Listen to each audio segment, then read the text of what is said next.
Hello, good morning, students. How are you? I hope you all are fine.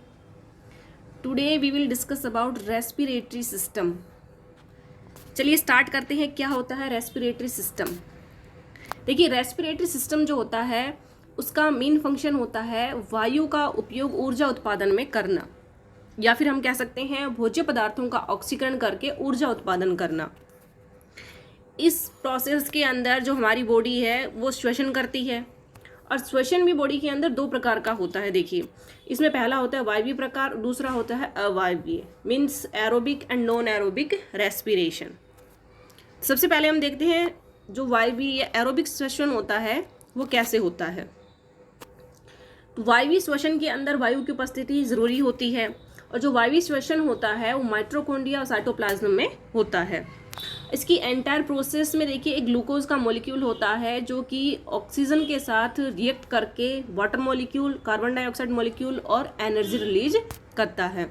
इसमें energy की amount 686 kilo calorie होती है, यानी 38 ATP इसके अंदर टोटल गेन होते हैं. अच्छा, ये 38 एटीपी होते हैं वो किस तरह से मिलते हैं? तो रेस्पिरेशन के अंदर या वायवीय श्वसन के अंदर हमारे पास दो प्रोसेस होती है. पहली होती है उसमें ग्लाइकोलाइसिस, दूसरी होती है उसमें क्रेब्स साइकिल. जो ग्लाइकोलाइसिस होती है उसके अंदर वायु की उपस्थिति ज़रूरी होती है, जबकि नहीं, इसमें वायु की उपस्थिति ज़रूरी नहीं होती, जबकि क्रेब्स साइकिल के अंदर वायु प्रेजेंट होनी चाहिए. तो जो क्रेब्स साइकिल होता है उसमें 36 एटीपी मिलते हैं, और जबकि ग्लाइकोलाइसिस के अंदर एटीपी का नेट गेन 2 होता है. इन दोनों को मिलाकर 38 एटीपी हमारे पास बनते हैं इसमें. और अगर हम देखें इसमें अवायवीय श्वसन में, तो जो अवायवीय श्वसन होता है ये साइटोप्लाज्म के अंदर पाया जाता है. इसकी प्रोसेस के अंदर जो ग्लूकोज का एक मॉलिक्यूल होता है वो बगैर वायु की उपस्थिति के अल्कोहल, कार्बन डाइऑक्साइड के अंदर ब्रेक डाउन हो जाता है उसका, और इसमें 50 किलो कैलोरी एनर्जी रिलीज होती है. देखिए, कंपैरिजन करें तो वायवीय श्वसन के अंदर एनर्जी हमें यहाँ ज़्यादा मिलती है, जबकि अवायवीय श्वसन के अंदर हमें एनर्जी कम मिलती है.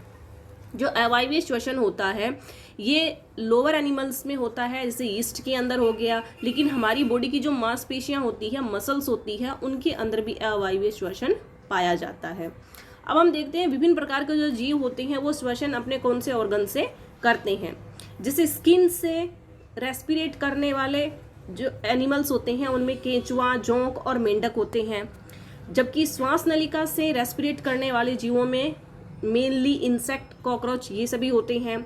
गिल्स के थ्रू जो रेस्पिरेट करते हैं वो सारे एक्वेटिक होते हैं, और लंग्स के थ्रू करने वाले रेस्पिरेट के अंदर ह्यूमंस और एनिमल्स, ये लंग्स के थ्रू ही रेस्पिरेट करते हैं. नेक्स्ट देखिए जो आरबीसी में श्वसन नहीं होता, क्योंकि इसमें माइटोकॉन्ड्रिया नहीं पाया जाता. It will be a question कि कौन सी ऐसी सेल है जिसमें श्वसन नहीं होता. तो हमारी जो ह्यूमंस की आरबीसी होती है उसमें श्वसन नहीं पाया जाता है. नेक्स्ट देखिए इसमें मानव श्वसन अंग, तो हम श्वसन अंग के बारे में पढ़ेंगे. एंटायर श्वसन अंग हमारा किस तरह से होता है.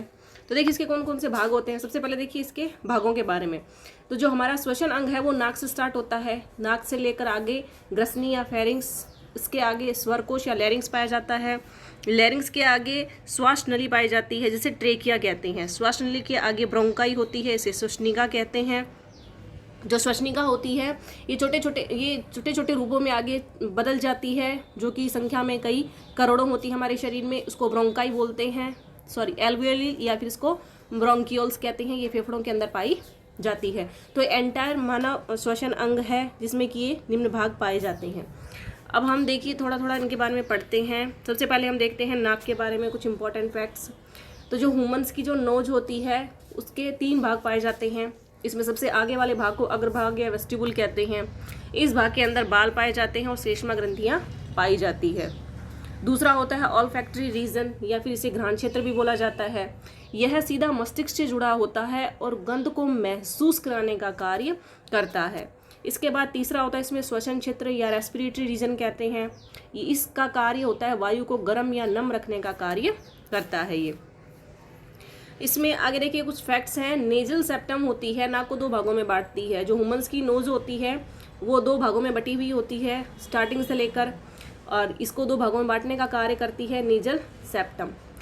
अब हमारी जो ट्रेकिया होती है वो आगे जाकर दो भागों में बट जाती है। तो ट्रेकिया जिस स्थान से विभाजित होती है उस भाग को कैरिना कहा जाता है। नेक्स्ट देखिए, इसके अंदर है जो हमारा श्वसन अंग तंत्र है पूरा, उसको डायग्राम के द्वारा समझाया गया है। तो देखिए, ये है ह्यूमंस का रेस्पिरेटरी ऑर्गन कंप्लीट इस तरह से।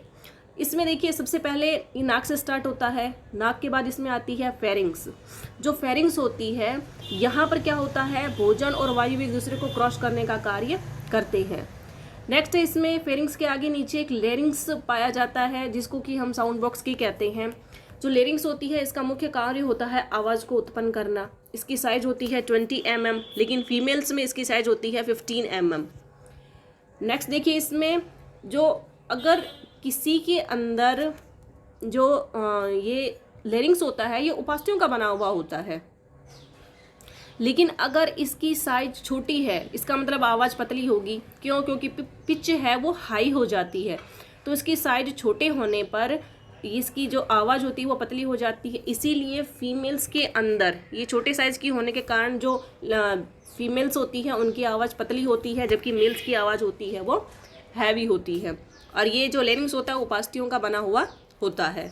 नेक्स्ट देखिए, इसके अंदर जो लेरिंग्स होती है वो आगे जाकर ट्रेकिया से मिक्स हो जाती है। ट्रेकिया इस तरह से कुछ छल्ले जैसे स्ट्रक्चर पाई जाती है।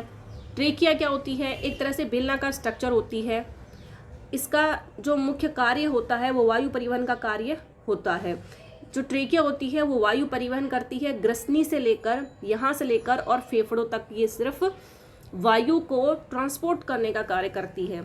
अच्छा, हमारी ट्रेकिया की लेंथ कितनी होती है, तो इसकी लेंथ होती है 12.5 सेंटीमीटर की लंबाई पाई जाती है। नेक्स्ट देखिए, जो ट्रेकिया होती है वो आगे जाकर दो पार्ट्स में डिवाइड हो जाती है। अभी मैंने बताया था ट्रेकिया जिस स्थान से विभाजित होती है, यानी कि लगभग यहाँ से, तो इस स्थान को क्या बोलते हैं, इस स्थान को कैरिना बोलते हैं। ट्रेकिया आगे जाकर दो नलीनुमा संरचनाओं में विभाजित हो जाती है, इनको ब्रोंकाई कहते हैं। ये ब्रोंकाई आगे फेफड़ों में प्रवेश करती है। फेफड़ों में प्रवेश करने के बाद ये कई छोटी छोटी वायु कूपिकाओं में परिवर्तित हो जाती है। इन वायु कूपिकाओं को क्या कहते हैं, इन वायु कूपिकाओं को ब्रोंकियोल्स कहते हैं। नेक्स्ट देखिए, जो हमारे फेफड़े होते हैं इनकी जो आउटर कवरिंग होती है, ये इसकी जो बाह्य मेम्ब्रेन होती है उसको प्लूरा मेम्ब्रेन कहते हैं। जो लंग्स होते हैं, मनुष्य के जो फेफड़े होते हैं वो दो पाए जाते हैं। लंग्स में देखिए, एक हमारा दायां फेफड़ा होता है और एक हमारा बायां फेफड़ा होता है। जो राइट लंग्स होता है वो थोड़ा बड़ा होता है और इसके 3 भाग पाए जाते हैं, जबकि लेफ्ट जो लंग होता है वो साइज में छोटा होता है और इसमें सिर्फ 2 ही भाग पाए जाते हैं। लंग्स के क्या कार्य होते हैं, जो ह्यूमन लंग्स होते हैं उसका मेन कार्य होता है ब्लड को शुद्ध करना, CO2 को ब्लड से बाहर निकालना और O2 ब्लड के अंदर मिक्स करना। जो लंग्स होते हैं उनका कलर पिंक होता है। और लंग्स की जो आधारभूत इकाई होती है वो वायु कूपिकाएं होती है, जो 30 करोड़ के आसपास इसमें पाई जाती है। अब इसमें देखिए, नेक्स्ट होता है वायु कूपिकाएं, संख्या में कई करोड़ पाई जाती है। ये छोटी छोटी जो आप यहाँ देख रहे हैं ये वायु कूपिकाएं होती है। ये जो वायु कूपिकाएं होती है इनका मुख्य कार्य क्या होता है, इनका मुख्य कार्य होता है विसरण के द्वारा O2 और CO2 का विनिमय करना। नेक्स्ट देखिए, श्वसन के प्रकार। तो ह्यूमंस के अंदर या एनिमल्स के अंदर श्वसन होता है वो 2 प्रकार का पाया जाता है, बहिःश्वसन और अंतःश्वसन।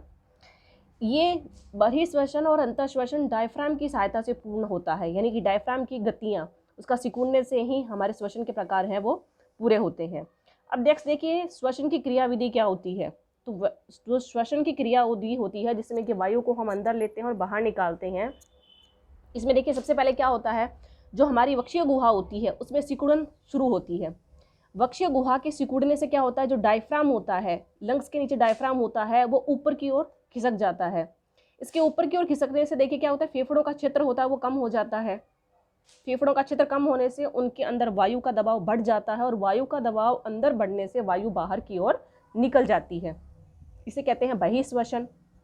नेक्स्ट के अंदर देखिए, जो हमारी जो अंतःश्वसन होता है या हम एयर अंदर कैसे लेते हैं, उसमें जो वक्षीय गुहा होता है उसके अंदर फैलाव होता है। इसके फैलाव से जो डायफ्राम होता है वो नीचे की ओर सरक जाता है।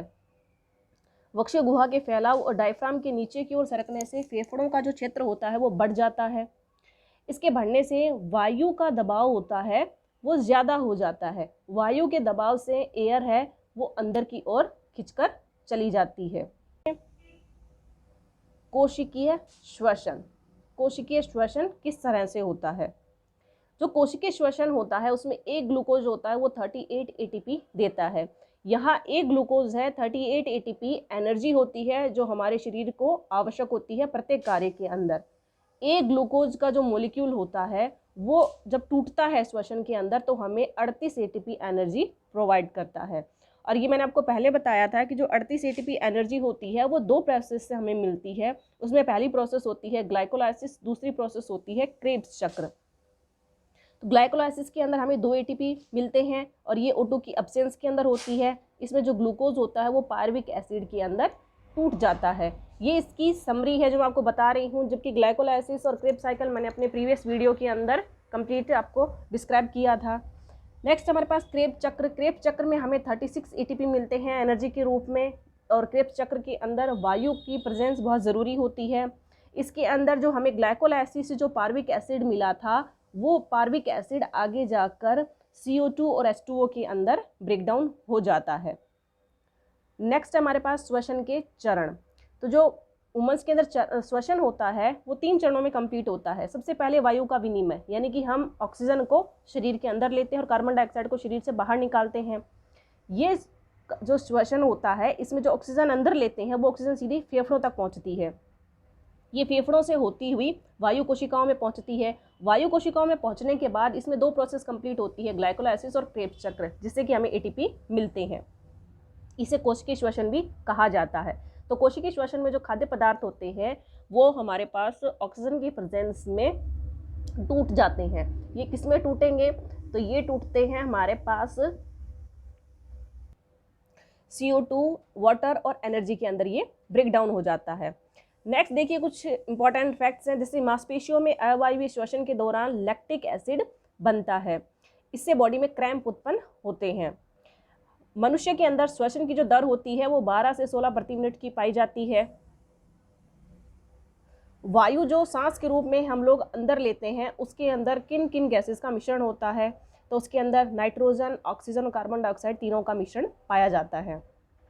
रक्त द्वारा वायु के परिवहन में हीमोग्लोबिन हेल्प करता है। जो हीमोग्लोबिन होता है वो ऑक्सीजन के साथ कंबाइन हो जाता है और कंबाइन होकर हीमोग्लोबिन बनाता है और ये पूरे बॉडी के अंदर मूव करता है।